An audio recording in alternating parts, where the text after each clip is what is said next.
রাত গভীর, গাঁয়ের এক নির্জন কোণে একটি পুরনো মন্দির দাঁড়িয়ে। সেখানে এক রহস্যময় কাহিনী ছড়িয়ে আছে।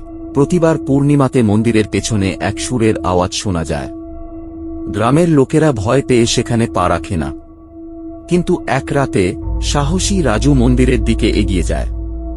মন্দিরে ঢুকে সে দেখতে পায় মন্দিরের মধ্যে একটি প্রাচীন প্রতিমা বসানো। সে একবার নজর ঘুরিয়ে পিছনে ফিরে দেখে অন্ধকারে দুটো লাল চোখ জ্বলছে।